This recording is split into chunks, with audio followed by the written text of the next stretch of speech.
দিনটা ছিল বৃহস্পতিবার বিকেলবেলা, আর আমি রেডি হয়ে গেছিলাম। ডেস্টিনেশন হচ্ছে যোরহাট টাউন। তো আমাদের যে রুমে যে সোফাটা আছে সেই সোফাটা খুব হালকা কালার, সেই হালকা কালার সোফার জন্যই আমাদের একটা কভার দরকার ছিল।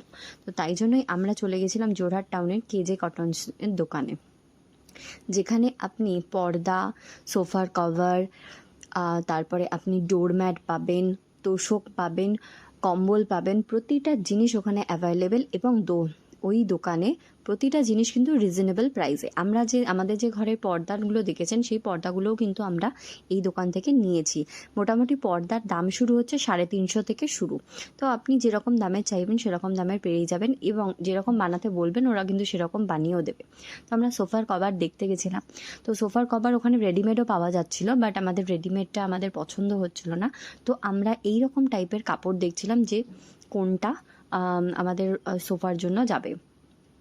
তো আলটিমেটলি ওটা দেখার পর আমাদের চয়েস হলো, এবং আমরা ওটাকে অর্ডারও করে দিলাম। এবং তার সাথে আমরা তোশকও অর্ডার করেছিলাম। যাই হোক, সেই সব জিনিস আমি আপনাদের আবার পরে দেখাবো। তো তারপরে আমরা যোরহাট থেকে আমরা আবার একটু এগিয়ে গেলাম আর একটা দোকানে, যেখানে নীলকমল ফার্নিচার। আমার রুমে ওয়ার্ড্রপটা এখনও পর্যন্ত কেনা হয়নি, তো সেই জন্য আমরা ওয়ার্ড্রপ দেখতে চলে গিয়েছিলাম।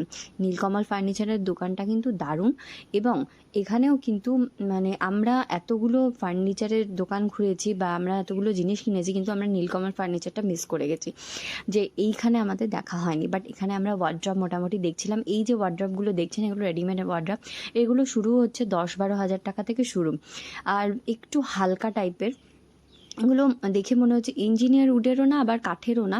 এগুলো ওখানে বলছিল একটা প্লাইয়ের মতো, খুব হালকা জিনিস, তবে খুব স্পেশিয়াস জিনিসটা।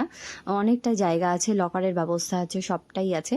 তো তারপরে আমরা চারিদিকটা দেখলাম, মানে খুব দারুণ দারুণ আপনার ডাইনিং টেবিল দেখলাম। ডাইনিং টেবিল ডিজাইনও দারুণ, ড্রেসিং টেবিল, ছোটোখাটো ক্যাবিনেট, বা আপনি পড়ার টেবিল, বা অফিসের মতন টেবিল, চেয়ার সবই পাবেন। আলমারিগুলো দেখছেন এগুলো হচ্ছে স্টিলের আলমারি। এদের কোয়ালিটিগুলো কিন্তু খুব প্রিমিয়াম, এবং জিনিসপত্রগুলো ভালো, আর প্রচুর স্পেস আছে, ড্রয়ার আছে, লগার আছে।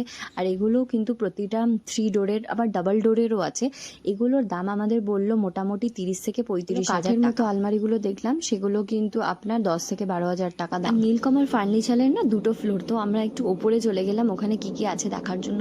তো দেখে তো দারুণ দারুণ ডিজাইনের সব বেড দেখলাম, তা ওখানেও ভালো ভালো আলমারি ছিল। আর সেই ডাবল ডেকার বেড হয় না, একটা নিচে থাকে ওপরে থাকে, ওখানেও দারুণ। তারপর ডাইনিং টেবিল দেখলাম, আর এগুলো দেখুন ইন্টেরিয়ারের জন্য কি দারুণ দারুণ এই জিনিসগুলো। এগুলোর দাম হচ্ছে মোটামুটি 2100 টাকা এরকম সামথিং দাম, একটা জিনিসের দাম পার প্রাইস। তো বেশ ভালো, কিন্তু সাজানো গোছানো আছে। আর বেডের সাথে সাথে ম্যাচিং করে আপনার ওয়ার্ড্রপ আছে, টেবিল আছে, এইসব জিনিসগুলো আমাদের খেয়াল পড়লো। আর বেশ অনেক ইউনিক ইউনিক জিনিসও আমরা দেখলাম। এই ডাইনিং টেবিলটার দাম কিন্তু 62,000, মানে অল ওভারঅল 4টে সিট নিয়ে। এই যে কাঁচের চা করার কেটেলটা, এটা বেশ আমার খুব ভালো লাগলো। এরকম আমার অনেক দিনকার পছন্দ, বাট আমি পরে ভেবেছি এরকম একটা কিনবো। আরও সুন্দর সুন্দর নানা ধরনের ঘর সাজানোর জিনিস আছে, ডাইনিং টেবিলের উপর সাজানোর জিনিস আছে, খুবই ভালো। আর আমি মোটামুটি এতগুলো আমরা মানে প্রচুর যোরহাটের ম্যাক্সিমাম ফার্নিচারের দোকান আমরা ঘুরে নিয়েছিলাম ফার্নিচার কেনার জন্য, বাট আমরা নীলকমল ফার্নিচারটা মিস করে গেছিলাম। বাট ওখানে থেকে দেখলাম মোটামুটি একটু হলেও দামটা কিন্তু অনেকটাই কম। এবার আসার সময় নীলকমল ফার্নিচার থেকে বেরিয়েই দেখলাম মানে অপোজিট সাইডে প্রচুর বাজার বসেছে। তো আমরা ঠিক করলাম কি বাড়িতে সবজি ছিল না, তো ওখান থেকে মোটামুটি সবজি কিনে নেওয়ার। এখানে সবজির দাম যদি বলি, মোটামুটি রাত্রি হয়ে গেছিলো বলে মোটামুটি ঠিকঠাকই নিচ্ছিল। আজকের ব্লগটা ছিল এই পর্যন্তই। দেখা হচ্ছে আপনাদের সাথে আবার নেক্সট ব্লগে। ভালো থাকবেন, সুস্থ থাকবেন।